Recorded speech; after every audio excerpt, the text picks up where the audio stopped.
those of us who fear negotiating our salary with the recruiter, because we have this fear that we may not get a call back. So I'd love to learn from you, Kalpana. Is actually CTC negotiation with the recruiter a losing battle, or is there a way to get your way? Thank you so much, Mehar. I think quite an interesting question. I think everybody would be looking forward for the answer.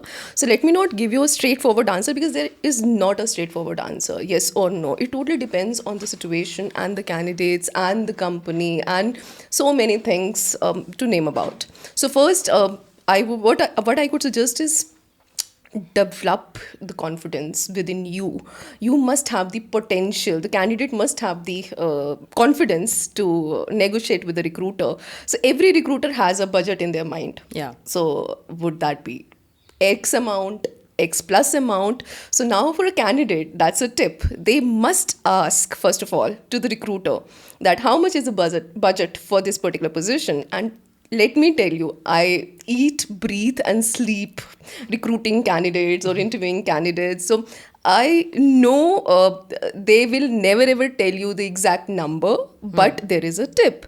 How can you actually get to know the nerve? So you can ask them the maximum budget. If still they can't say anything, then you must at least tell them that whatever I am getting right now, this is for the professionals who are already having 10, 5, 6 years of experience or n number of experience. They can at least get that idea about the package.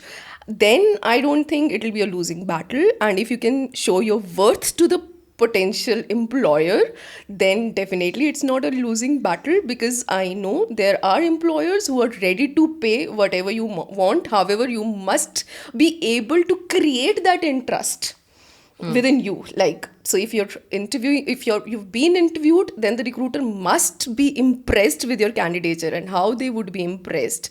When you are able to sell your personal brand. So you need to create that brand. Whenever you are going for an interview, try to study about that organization, their culture, their values, and then the profile they're looking forward for. So in each and every conversation of the negotiation, try to put that point forward. What kind of value you can bring on the table that will help a candidate to better negotiate with the employer. But I also think, like you said, there are many other perks which are included, but sometimes it feels like, I may not have all the information, and I can't read the recruiter's mind.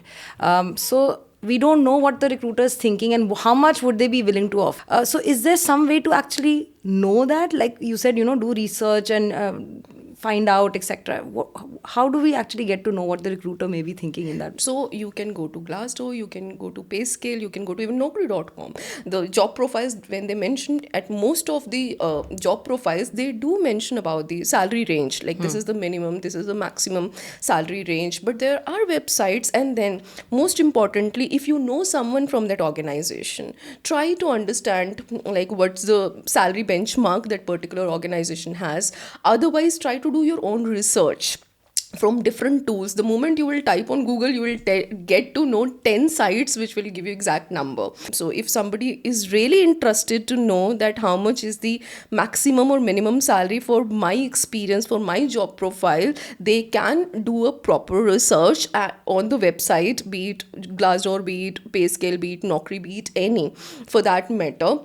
Be it even company's website itself. People are really looking forward for getting to know about even company's feedback about culture, about people, how do they really rate the organizations wherever they work. So Ambition Box is one of the website wherein they can see the rating of the employers also, that is it a good organization to work with, how much is the rating. That was really insightful, Kalpana. And before we end this episode, is there any other final mantra or tip or advice you'd like to give to our listeners? Sure, Mehar. That's my personal mantra. I don't know whether you've seen this movie DDLJ. So, what I say whenever I sit in any of the talent, any of the college campuses and discussing with students or professionals in any of the surveys, whenever I've been asked. So, I always say that focus on DDLJ. What does it mean? So, D means do your research well whenever you're going for any kind of interview, or if you're looking forward for a job change.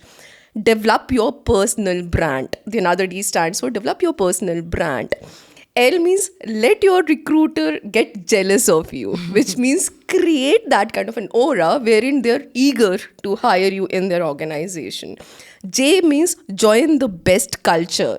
Do not run after money. Do not run after perks. Try to do a better research and join a company wherein the internal information about the culture you can get better. And then you feel, yes, this is the company. So we might have heard about Google a lot. They have a best culture. We might have heard about many such organizations. But right now, massive layoff is going on in many of the organizations. So let's be quite clear. So which is my priority? What am I seeking for? Am I seeking for salary? Am I seeking for culture? Am I seeking for a better boss? So better to join a company where you could see a better culture, better boss, and then a long-term stability.